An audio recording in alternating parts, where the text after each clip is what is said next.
Welcome back to the start of episode 2 on Theorixite Season 2. I've been busy. I finally got round to decorating. This is a bit of a flex, but I've got so much lapis, and I actually quite like the texture of the lapis block. And this says it's blue terracotta, but to my eyes that looks purple.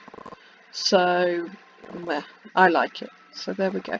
Keeping the floors the same because you can't put carpet down in this area because it messes up the enchantments. I quite like just keeping some stone. And I have done the cooking room as well. I've mirrored it on the other side, so I've got lots. And I don't know if I like this, but I was messing with it. I kind of like the monotone black grey. Just doesn't work, but black grey and wood, I suppose. Not done anything in here other than put a loom in, and if you notice I'm holding a banner because that's what I've started doing. I'm trying to make the green team's banner. I didn't actually explain how we were doing the battles. Basically we are 4 different teams, red, blue, green and black, with 5 players on each team, and we have a chunk of time in which to build a base to defend. So it's a bit like capture the flag and lives battle, where each person has 3 lives. Once you've lost all 3 lives, you can only defend, you can't attack, and the other teams have to try and capture your team's bed as well. So this is where the cactus came in useful, because I need the green. Actually I need lime green, but I've only got 9 sea pickles, so I'm doing my cactus green and then bone meal. So I'd cook some cactus, and I will get on with making a banner while we're on. So what I need to do is I need my lime. Oh, I've been killing squiddies as well. Other people were saying they were struggling, but that was about 5 minutes work. Admittedly, I have got looting on my sword. I don't know if Bane of Arthropods makes any difference to a squid, but I have absolutely no idea. I don't know why I didn't shift click that. That took a long while. Right, so we want lime. No, hang on a minute. Got to get things out of the box. So I want black wool, I want my patterns. I've got a little bit of lime. Actually that'll probably be enough for now. So we want a black banner. Like that. Actually I'll make all 4. It's easier to pick them up like that. And then we want the crafting table. Not the crafting table, the loom. So black banner in, lime dye in, and we want the stripes, which is a pally. So that goes in, and then we want black in for a flower charge, which is an easy one to make. So that goes in, and that comes out, and then we want the bordure, or bordeaux, or however you pronounce it, which you make it with vines. And it's so simple, but it makes such an effective banner. So let's get these done. And we go stripy again. I love the noise of a loom. It's the authentic shuttle sound. Is that the same? Yeah. That reminds me of a football team. I can't think which, but I know not a great deal about football or soccer. I keep clicking that one. I want that one to begin now. They should stack if I've done them the same, and I have. Look at that. So we take out, green, stripy. I was thinking if you do white banners with blue or a colour, these make brilliant towels if you're doing interiors, and you can hang them up as a towel. The other one you can do is if you make it a blue and do this, and then put a white board around it and hang it half, so you only see half the banner. They make great mirrors. So if you're doing interiors and you're wondering how to do, actually to be fair, you just click that and it pulls the banner pattern in, so that's easy. So the other one we want is that.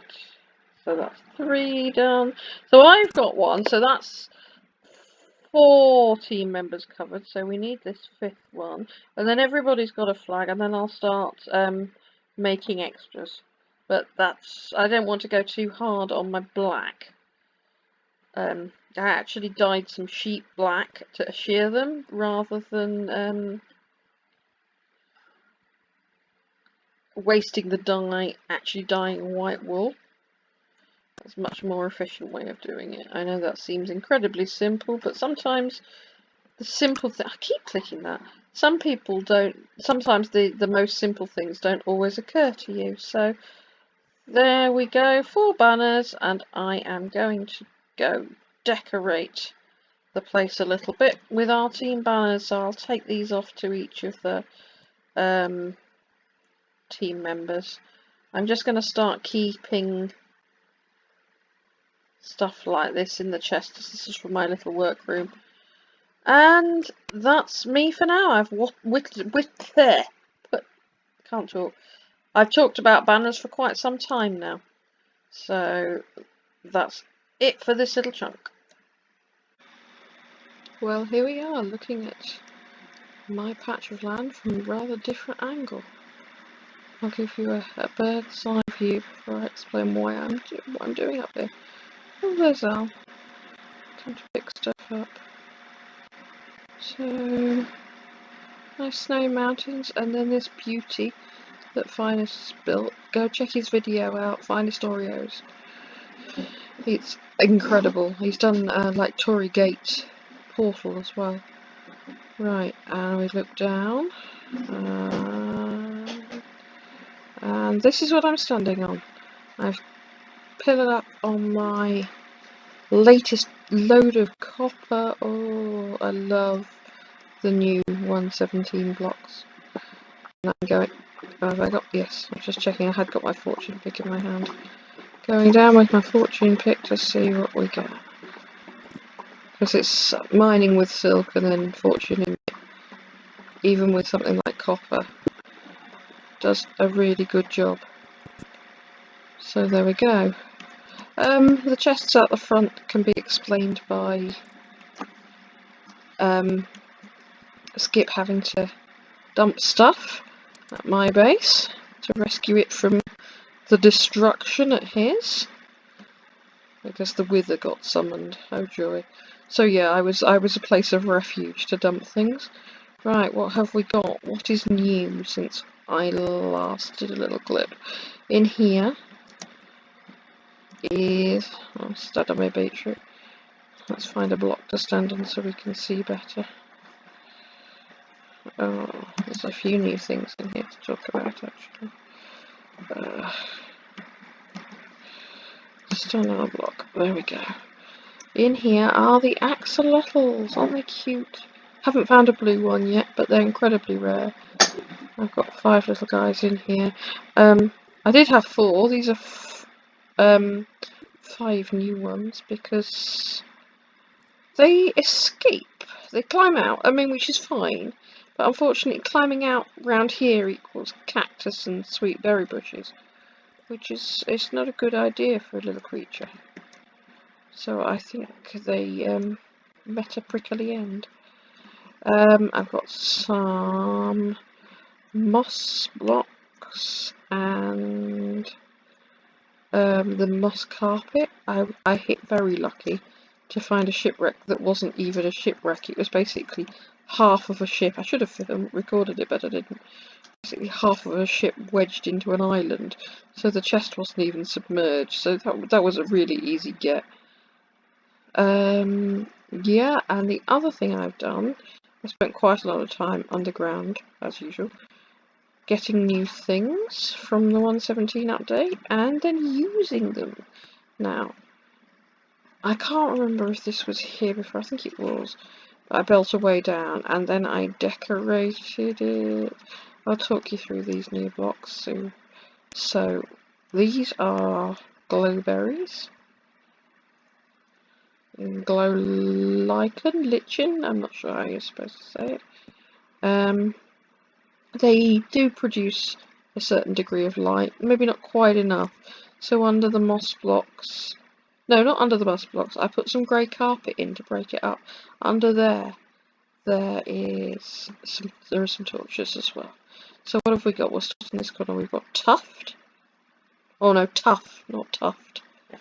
Which makes, I find a bit that's on the ground. It makes a lovely noise when you jump on it, and it makes a good noise when you break it. I like it. Right, I'll have to put it back now. I'm stuck in a hole because my keyboard's not happy.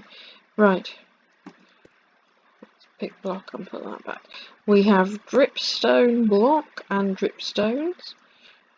Now, because they are directly above each other, above and below, so it's like stalagmite and stalactite. So the one with a C goes on the ceiling, the one with a G goes on the ground. There we go. They can't grow any longer here because there's only a block between them. If there were 2 blocks between this 3 block, they could both get bigger. I'll find where this is the same situation as here. So we've got deep slate, we've got calcite, which is I suppose a bit like a marble that's found in the amethyst geodes. We've got the deep slate textured ores, so there's gold. I've got some lapis, and there's a redstone one. You see the difference between the conventional stone texture and the deep slate one, which is quite nice. What was I talking about just then? Do you know what I've forgotten? Oh yes, stalactites. So you see this one is bigger because there's nothing in its way. Oh, hello Al. And coming around here, I've changed this. I like the deep slate coal, so I've changed the floor around the fire. It's a bit different in this bit. I haven't gone so strong with the decoration because of the portal being the colour it is.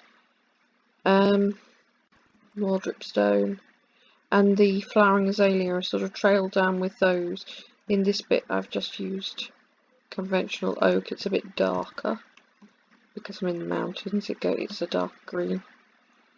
And yeah, so that's what I've done so far. It's quite a nice little view out here, so we'll go back up the back way. And I've got some plans for how to build the castle set in the rock. I don't know why I can't get through that door. The castle set in the rock. So if we look in this chest, we'll see what else we've got. I've got the glow, pack it away. I've got some glow squid. Got lots of copper ready. This is the amethyst. You can't actually harvest the block that the clusters grow on, so I've only got what I've found. Each one of these generates 4 shards, and you need a shard and copper to make a spyglass, which I have one also. I'll just have a quick look, you see. I'll show you, because it's actually pretty cool. So I know it's dark outside, but you'll see what I mean. Right. See what Al's doing. See those trees over there? Oh, and now they're not over there, they're right here. And you can pan around. I have played with changing the FOV, field of vision, in game. And you can zoom in even closer if you change the FOV, but it's slightly nauseating. Actually, it makes you feel slightly sick. So we're staying like this. It's actually quite useful if you imagine you were out in the middle of nowhere and you wanted to find a marker or see what was off in the distance, see if it was worth going. But yeah, I suppose it's just one of those things to have. So I'm going to stop talking for a bit now and get on with some jobs. Right, well here again. I've had to take a different approach because I filmed a beautiful time lapse and it went wrong.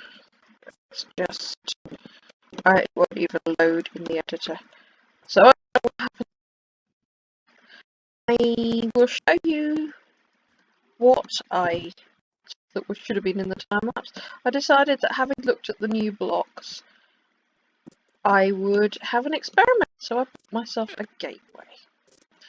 Now, they look a little bit. They're not that they aren't actually. They are purely, as you see. There's nothing inside. There's no doorway. They're hollow and lit, so there's no nasties in there. But look a bit like salt and pepper pots, don't they? Just messed with the gradient, so we've got some. Oh yes, change the bridge as well. So we've got some deep slate. I decided not to do it sort of uniformly, so it's a bit higgledy-piggledy. Kind of like that in the end. Right, so here we are. Here are the towers. So I've sort of gradiented the varying types of cobblestone, stone bricks rather, not cobble. Diorite mixed in with the new calcite. Then wood roof going into shades of granite. And if you look at the very, very top, actually if I go back this way, you'll see better. I've had my first play with copper to weather it. You can see which one I did first, because that one's actually quite green on the top. So that one's in its third stage, and this one is a mixture of its third and its second stage. I actually want them to go green on the top. I want them to look old and that they've been there for quite some time. I've just added a simple little waterfall just to break up the sort of monotony of the edge. I'm going to take that coal out and work with this, because this is very strange generation. It's very sort of looks like cake slices. And I've decided that if this is going to be the sort of main area of the castle, now this will change to fit the castle aesthetic, but it's going to be this bit sort of built into the cliff, so it's almost just like the face. It's not necessarily going to, the back is going to be into the cliff, so you've not got building all the way around. So if we come over here, what I've decided to do is create like a little village area back here. So, oh, it's not quite night time yet. So I have built up oh, there's a nice sunset shot. Look at that, that's beautiful. Nothing like a Minecraft sunset. And time for bed. Right, there we go, in my bed. So you see that it's basically just a spruce wall, with some stripped, some not, capped off with different textures, and put some snow on. Unfortunately, because snow can't sit on anything but the full blocks, it's a little bit uniform. I'm not sure I like that. I decided to play with an idea that I borrowed from S Major, from Dang That's a Long Name. He did it slightly differently with a warp trapdoor, but we've not got access to warped at the minute. So it's sort of like a little lily pad. I don't know if this really fits in. Little beetroot patch, because now I have some piggies. Shall we see? What have I got picked? Let's feed the piggies. I'd be very happy to see some beetroot, so chuck it at some pigs. There we go. So, I've got some piggies. Just a patch of wheat here. It's very hidden in the corner, but I've put fencing along this side. They jump over anyway, but these are my new fuzzy little friends. Some goats. I've kept them tethered because I don't want them in yet another pen with more fences. I quite like this little goat mountain, mini mountain for them. But they need some names. So if you've got any ideas for goat names, that would be greatly appreciated. Now if I stand still long enough, every time I've tried to show this to someone else, it's not worked. If you stand completely still, we have every chance of one of them butting us. Because for some reason, they only butt non-moving mobs. So that's why you won't see an animal get butted very often, unless they're stationary. I don't know whether he will or not, because he's tethered, so I don't know. Never mind, I stood still for a bit. So what I'm going to do in here, up here I'm going to do like a sort of a forge and a blacksmith sort of area up on the stone, and set some little really rustic looking sort of V-shape, inverted V-shape, A-shape, that would be a better description, A-shape little houses to be like the little village outside of the grander area, which is what this is going to get turned into. So, and I've come down here, tidied up a bit, got rid of the cobblestone bits that people had used to climb up. I will probably put in another bridge going down into this area, because at the minute it's pretty much just hop across the river, hop up. Long-term plan, maybe some, not just Minecraft boats, but you know, smaller like long ship sort of thing. I haven't really got access to the coast proper from my base, so I think my idea of having a big ship at my base is a little forlorn. So this is like the outside area, so I've got like a tree plantation, and the water continues. So I might make this pond a little bit more of a rustic and rough in comparison to this sort of tiny little. It's a little bit too zen maybe for a rustic little village, but we will see. So that's where we are for now. So thank you for sticking with me for this long while I waffle. Unfortunately, for some reason, my bees have gone. I do not know what happened. I've taken the campfire away because it was annoying, given it served no purpose anymore. There they were gone. Maybe I have to name them. I've never known that with bees in the past, but the axolotls are still doing fine in their little pond. Well, they were. Yeah, there they are. There's a tail. And the chests have been tidied up, so that's about the only change we've made. So, thank you for coming and unwinding, and I will see you again in episode 3.